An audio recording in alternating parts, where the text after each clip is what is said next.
Hey everyone, Nicole Bowman here, psychic medium and intuitive artist, and welcome to this Thursday night chat. I was just on live for a second, but I just got off quickly and then came right back on. But I want to wish you guys such a wonderful evening, and I wanted to share some guidance, some information, just some things that are coming through from spirit on how you can prepare for 2025 and beyond. One of the biggest things that spirit was saying, and they were saying this in the previous live, is they were saying that community, family, chosen family is really where it's at. And today, earlier this morning, Spirit was telling me that it is so important for people, if you're stationary, to have a garden. Right. I remember when I was a small child, my paternal grandmother had a garden in her backyard.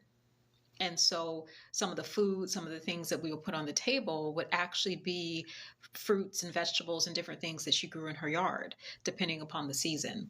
And so there is a really big emphasis on growing your own food. There is a really big emphasis on doing much more at home as opposed to going out. And so I really want to impress that upon you guys. Some years back when I was living in Puerto Rico, I would grow my food on my patio, actually. Like I had a patio in the back of my apartment, and I bought some seeds and I grew a lot of things there. So you can grow herbs, you can grow different things. But I think that that's really important to do. I'm just going to hop into the room and I want to say hello to everybody. Welcome to the live tonight. Hello to Wanda, Megan, Lolly, CMOC, JC Jewelry. My name is Nicole Bowman. I'm a psychic medium and intuitive artist. I've been reading professionally for well over a decade, and I just wanted to come tonight and share some guidance and information from Spirit about how to prepare for 2025. One of the biggest messages that Spirit is telling people is to plant a garden. And you don't have to get everything, like all of your sustenance, from a garden in your backyard or on your patio or on your windowsill, but get some. And it's really easy now on Amazon and online and different places to get heirloom seeds. You can go and get seeds. You can plant things based upon what is in season. That's going to be really, really pivotal. We are moving away from celebrity. We're moving away from those things, and we're moving back to our local community. And there is a real blessing in that. I just want to throw it out to people in the room.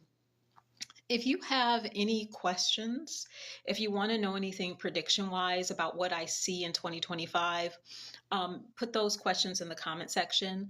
I do want to say hello to everybody. I appreciate you guys being here tonight. You are more than welcome, and I would love it if you would follow me on TikTok at Live the Light. You can also find me at NicoleBowman.biz, my website, where I do readings. I have channeled messages, all sorts of things that will help you on your spiritual growth. Because one of the big things that I have been feeling from Spirit this year is that it is really our spiritual growth, our connection to God, and our connection to friends and chosen family, that will save us. And I want to talk a little bit about people who, might be estranged from their families, because I know that there are some of you who have gone through childhood trauma, narcissistic abuse, or perhaps your parents are no longer physically present here, so you don't necessarily have a family. I'm even feeling for some of you who were in the foster system or the care system, and so when you came into adulthood, you didn't really have a community. It is so important to have chosen family. And what I mean by that is people that you may not share blood, you may not share DNA, but you share soul. And that's actually going to happen anyway. There are those of us who have been doing our work spiritually. There are a lot of people who have not. And so those of us who have been doing the work spiritually, who have been elevating, who have really been working on that, we're going to find our chosen people this time. Okay. Oh, yes. I want to say hello to Promoting Positive Mental Health. You guys, please go and follow Promoting Positive Mental Health. She has so many wonderful things to say, in the realm of positive affirmations and living your best life. Her channel has really been a blessing to me. It's been really, really helpful. She's also the author of 2 books. So I definitely recommend going over to Promoting Positive Mental Health and giving her a like and a follow, and also her books, reading her books. And you can read my book as well. I wrote a positive affirmation book called I'm Spirit, Positive Affirmations for a Soul-Filled Life. I actually started writing that book when I was in Cyprus. So it's many, many years ago. I was on the island of Cyprus. There was nothing else to do. Okay. And I was actually going through a breakup at the time. And I started writing these positive affirmations, and I started writing them on cards. So I wrote them on these little index cards that I had cut up and I had colored. And I started to realize as I was saying the positive affirmations, as I was saying them for myself, I realized it was a book. And that's typically how things happen for me. I will write first for myself, and then sometimes there will come a point where spirit is like, no, this is meant to be shared with other people as well.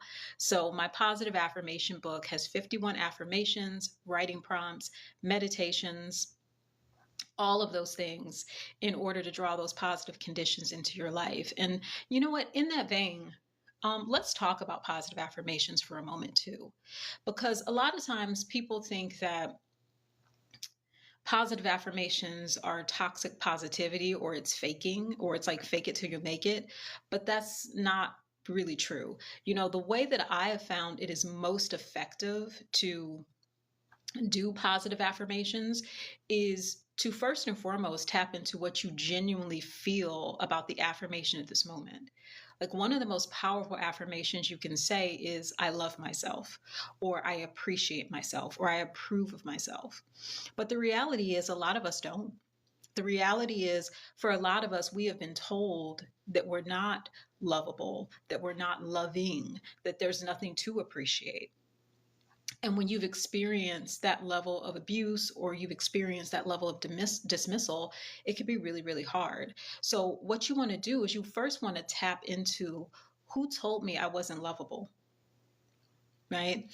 And usually we have to go back into childhood. Normally it was a parent, maybe it was an older sibling, maybe it was a caretaker, but typically there is somebody who told you and telegraphed to you that you were not lovable. Somebody told you that. And so the beauty of the fact is this: when somebody tells you that, that's their view, that's their opinion, that's them lashing out, but it isn't actually true, right? So then you can confront it and say, oh, wait, so and so told me this years ago. It could be my mother, my sister, my father, whomever, but this isn't true. That's their opinion of me. And they're saying that out of their own frustration. But the reality of the situation is, and the truth of the situation is, I am loving. I am lovable. And then you can begin to think of the good things you've done for yourself and for other people. And so what you begin to do is you begin to look for evidence that counteracts those negative things that have been said about you. And then as you're processing all of that and you're releasing the negative that's been said about you, you then are able to embrace the love. And you're able to look in the mirror and say, I do love myself. And then you believe it. That's how you do an affirmation. You always want to confront the lie. Oh, thank you, promoting positive mental health. Thank you for the roses. I appreciate that.